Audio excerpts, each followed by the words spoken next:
Chapter 12. My aunt tells me some about my mother, and I attend my first day of school. Sometime after I fell asleep, I must have snowed awful heavy, for when I woke up the mountains was white and the ground was covered. I swept the snow off the porch for Aunt Agnes and cleared a path to the road. Everywhere you looked, the snow was sprinkled with coal dust. I ain't never seen nothing like it. Specks was frozen in the ice and peppered the top of the drifts. It was a strange sight at first, but I got used to it. Near everything in a coal town is tinged with black. It was Sunday, and toward the late side of morning, Clyde Light and his brother Belton came by to take me sledding. Clyde didn't have nothing more than a sheet of plywood with an axle fixed to it, but he said it sailed. We trudged the snow to the sledding hill, which lay just past the last row of cabins. Clyde was my age and still in school, much to his shame. His brother Belton was going on 6. Like Aunt Agnes and Uncle Jim, Clyde's mother was mad to keep him out of the mines long as she could, but Clyde reckoned he'd be going soon enough. Last year his pa got his legs crushed in a cave-in, then lingered in the hospital for near a month before he died. He left his family with a mountain of debt, which is why Clyde's mother ran the boarding house for the Russian men.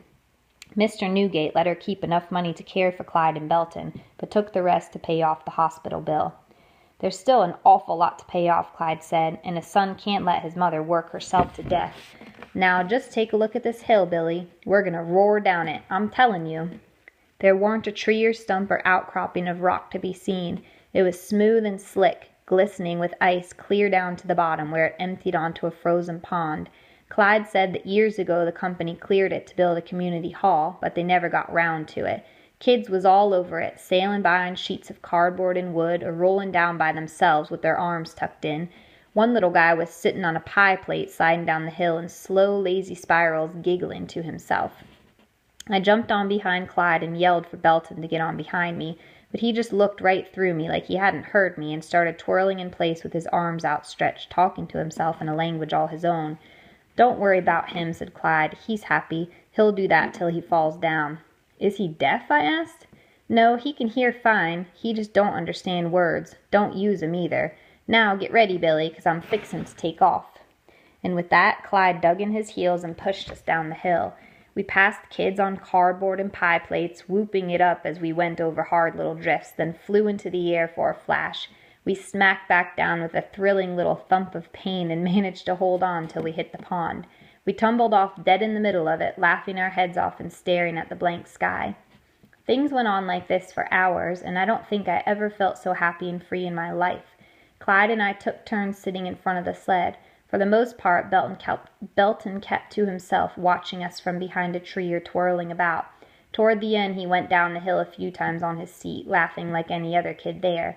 Finally, our clothes was damp and bits of ice started freezing up our hair, so it was time to go. Clyde said he'd catch up with me on the way to school tomorrow, but I guess Belton didn't like that idea. He threw his arms around Clyde's waist and tried to drag him to the ground. Clyde yelled at him to stop it, that he was talking about tomorrow, not today, and that he weren't going nowhere right now but home with him. "He hates when I go to school. Can't even stand me talking about it," explained Clyde. "You'll see tomorrow." And then he told me to just go on, 'cause Belton was acting up, and overall he'd be easier to handle if he was alone with him. When I got home, Uncle Jim was sitting by the stove reading his book, and Aunt Agnes was sewing a torn shirt. She put down what she was doing and made me change out of my clothes. Once again she wrapped me up in blankets and had me sit by the fire while she rubbed her tincture into me. "You're a mix, you are," she said. She was working on my shoulders now. The smell of menthol was making me relaxed and sleepy. "I see both your parents in you." "How so?" "You're tall like your father, long-limbed and restless. But you've got your mother's eyes, and her heart, too. She was fond of people, understanding, and people liked her back. I see her in you, how you make room for Belton, and don't cut yourself off from Clyde because he has a strange brother." "Why would I do that?" "Lots of folks do. Won't talk to Clyde or his mother for fear whatever ails Belton might rub off on them." Belton was strange, more like a creature than a child, but he didn't frighten me. I thought about how he babbled to himself and wandered among the trees. "Do you think he communes with spirits?" I asked.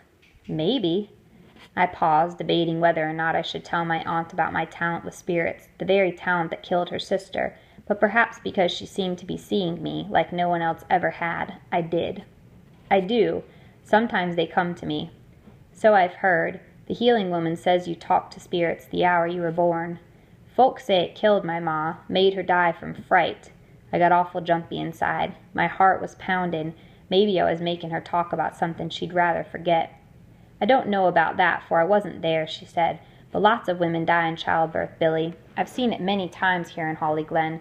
Just last spring I helped bring a baby into this world, only to attend the mother's funeral days later. I don't blame you for her death. May was always sickly, had a weak heart from the host of fever she'd suffered as a girl. I was all set up to help her with your birth, but your pa's letter came the day I was planning to leave.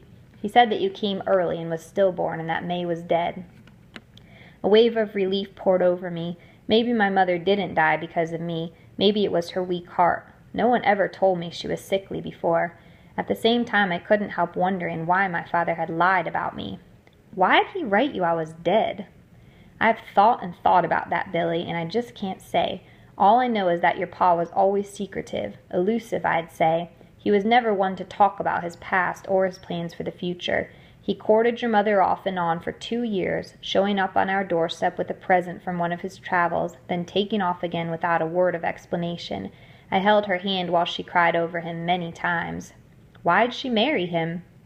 He made her feel alive, made all of us feel that way. He was handsome and charming, and he was always up to something exciting, like panning for gold in Alaska or traveling with the medicine show. When May first brought him to meet me, he took 12 bottles of my tinctures to sell, but I never saw a penny. I sat there silent, my mind filled with images of my parents and the warmth of my aunt's tinctures working into me. I saw a man giving a pretty woman a necklace, then her waving goodbye. I saw a cabin in the woods and at the same time looking out the window for him and crying. My aunt was there with her, waiting for him to return. I sunk a little deeper in the chair while my aunt capped the bottles and put them back in her doctor's bag. All right, Billy, you're through. No grip will be setting into you tonight. My aunt's tincture seeped into me, and I slept sound that night. I didn't stir until a loud screeching sound made me near jump out of my skin with shock. That's the mine whistle, said Aunt Agnes. She checked it against her watch, then snapped it shut. It's telling the miners they've got just an hour to get to work. Hurry up now so you can have your breakfast and walk your uncle to the mine. She told me she'd already been up for 2 hours, pumping water for the day and starting the stove, fixing our breakfast and packing our lunches. She timed herself regular, checking her watch as she finished one chore and started another. The 3 of us ate breakfast at the little table by the stove, then bundled up for the walk through the snow. There was plenty of boys my age and younger going off to the mine, carrying the same tin lunch pails as the men. I carried one with the pie baked in the top section, just like my uncle's, though I was going to school. Some of the boys was so little they had to be carried on the men's shoulders through the drifts. The older boys nearly swaggered up the mountain. They called out to each other and laughed, while the ones just a year or so older was already serious as the men. I waved goodbye as Uncle Jim entered the mine, feeling like an awful sissy for going to school instead of the mine. In a year, said Aunt Agnes, reading my thoughts, and not before. Don't you know why we walk our boys and husbands to the mine every morning? We might never see them again. Now here comes Clyde Light to show you the way to school. Mornin', Mrs. Barry, said Clyde, tipping his hat to her. Belton was dragging behind, holding his brother's hand and staring at the ground. Good morning, Clyde. Hello, Belton, she said. She glanced at her watch. You boys better hurry, you'll be late. Then she was off, stepping in the footprints already in the snow so as not to get her boots any wetter than necessary. My ma says your aunt could run the mine, said Clyde. I expect she could, I said. Say, Clyde, see those little boys going up to the mine? What kind of job do they have? Seems to me they can't shovel no coal. These trappers, said Clyde, spend the whole day sitting alone by the ventilation door, opening and closing it for the mule drivers so the gases don't build up. It's how most boys start in the mines. Sounds dreadful lonely, I said. Oh, it ain't bad. It's the way you start. Now look smart, Billy, for we's at school. There's our teacher. Miss Clark was waiting on the steps for her students. She shook my hand when I introduced myself and said she was pleased to have me. Belton started moaning soon as she opened her mouth.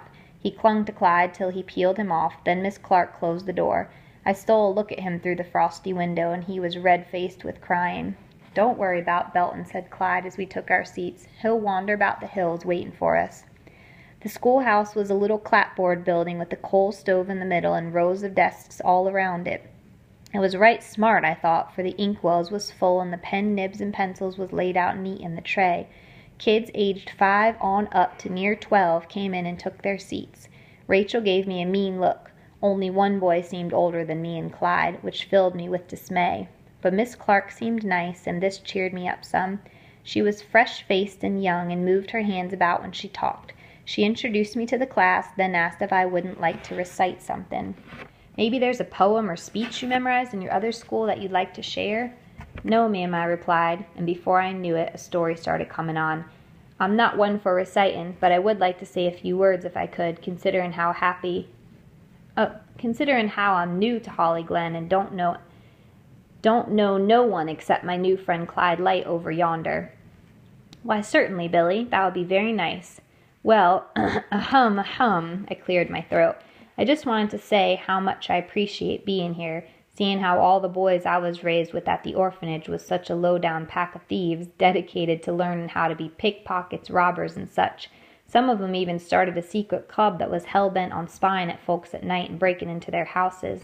The ringleader's name was Walter Barnes, and he was all set to make me join up, only my uncle, Mr. Jim Barry, saved me at last moment by bringing me here to Holly Glen. Please, Billy, your language. Hell is not a word for school, but still, I am very moved by your remarks, and we are very happy to have you here with us now.